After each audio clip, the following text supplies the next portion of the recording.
Pour notre planète, le changement climatique est une réalité. Le réchauffement climatique multiplie les phénomènes météorologiques extrêmes qui bouleversent la vie sur Terre. Cyclones, ouragans, sécheresses, canicules, inondations, tempêtes ont vu leur nombre et leur intensité progresser de façon alarmante. Des catastrophes au coût terrible, 1,6% du PIB mondial entre les années 2012 et 2013.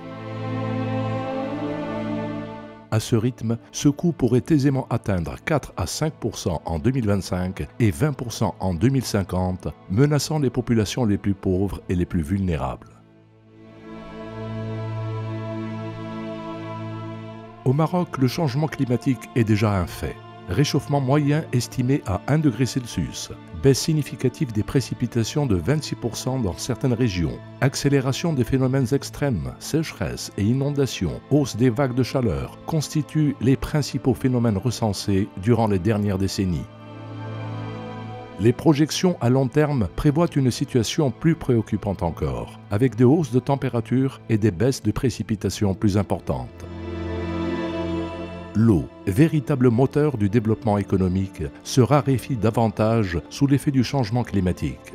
Les projections annoncent déjà que le Maroc sera en pénurie entre les horizons 2020 et 2050. Certaines zones sensibles, comme les oasis, seront particulièrement affectées. Il en résulterait une surexploitation des nappes, une baisse de leur niveau et une chute des débits des sources, voire même leur tarissement. Si ces projections sont confirmées, on s'acheminera vers une disparition à plus ou moins long terme d'un des patrimoines les plus importants du Maroc, avec de lourdes conséquences sociales, économiques et environnementales.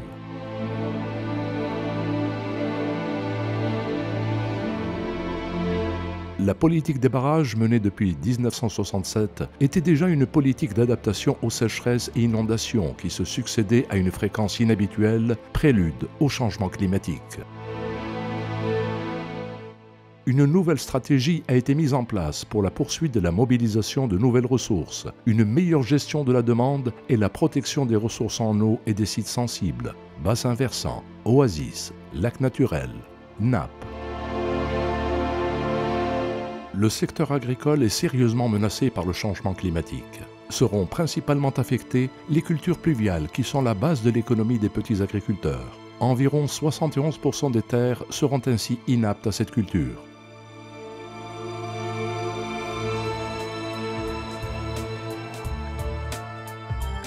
Le plan Maroc Vert, adopté en 2008, inclut une série de programmes et de mesures qui prennent en considération ces défis, dont notamment le programme de reconversion de l'irrigation, la reconversion de la production céréalière en arboriculture fruitière et en olivier, et l'orientation vers la pratique du semi-direct.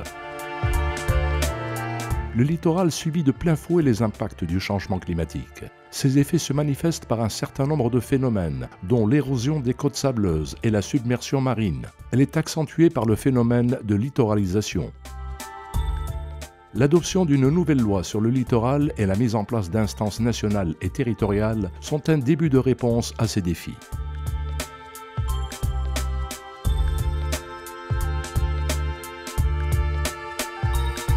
Les principales manifestations de la vulnérabilité de la forêt aux impacts du changement climatique sont souvent évoquées en termes de dégradation, dysfonctionnement, dépérissement des écosystèmes forestiers et incendies de forêt.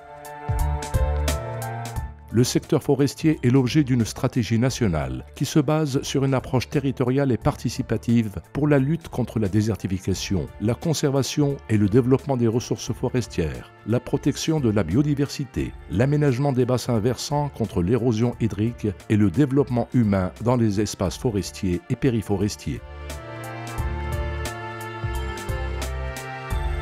En plus des efforts entrepris par le Maroc pour adapter ses territoires aux effets du changement climatique, il est fortement engagé dans la transition vers une économie verte à faible émission en gaz à effet de serre. Ces émissions sont estimées à 3,10 tonnes équivalent CO2 par habitant en 2012. À titre de comparaison, les émissions du Canada sont de 24,6 tonnes équivalent CO2 par habitant, soit 8 fois celles du Maroc pour une population équivalente. Le secteur de l'énergie responsable de près de 56,5% des émissions totales des gaz à effet de serre du Maroc fait l'objet d'une nouvelle stratégie qui a permis d'enregistrer des avancées remarquables dans le développement des énergies renouvelables, illustrées notamment par la réalisation des parcs éoliens et la réalisation de méga-projets de centrales solaires telle la centrale Nour, la plus importante au monde.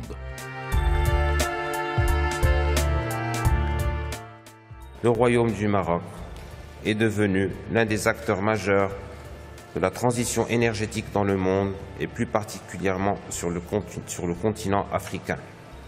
C'est ainsi que l'objectif de 42% qui avait été fixé pour la part des énergies renouvelables dans la réponse à apporter à nos besoins en 2020 a récemment été porté à 52% à l'horizon 2030.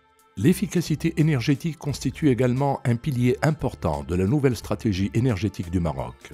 Programme d'efficacité énergétique dans le bâtiment et l'industrie, étiquetage énergétique des appareils domestiques, villes nouvelles à faible émission de carbone sont des exemples de programmes susceptibles de participer à l'effort national d'atténuation des gaz à effet de serre. Le secteur du transport émet près de 28% des gaz à effet de serre du module énergie. Plusieurs mesures ont été initiées et pourraient participer à atténuer les émissions de ce secteur, telle la stratégie logistique, le remplacement des grands taxis par des véhicules 7 places à faible facteur d'émission, la modernisation du parc automobile de l'État vers l'utilisation des véhicules électriques et la mise en place de tramways dans les grandes villes du Royaume et la suppression de la subvention au carburant. Le traitement des déchets solides est devenu un défi vital. Symbole de cette volonté, la mise en place d'un programme national des déchets ménagers et du programme national de valorisation des déchets qui vise entre autres à mettre en place des sites d'enfouissement et de valorisation des déchets avec des plateformes de tri et de récupération du méthane et son utilisation pour la production d'électricité.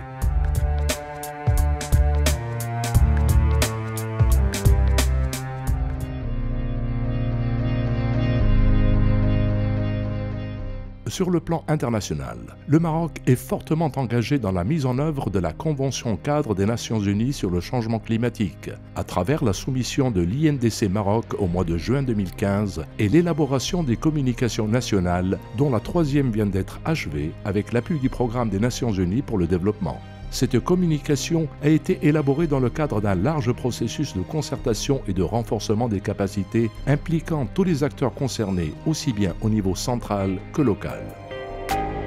Et en organisant la 7e conférence des parties en 2001 à Marrakech, le Maroc participe activement au processus de négociation internationale lancé depuis la conférence de Rio en 1992 pour trouver un compromis permettant de limiter les émissions des gaz à effet de serre.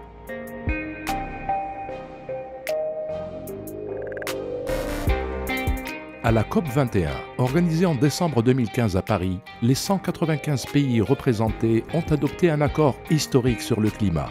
Un accord considéré comme une avancée majeure sur le chemin de la lutte contre le réchauffement planétaire. Le Maroc, organisateur de la COP22, aura la mission de consolider cet accord et de confirmer son engagement dans la lutte contre les changements climatiques.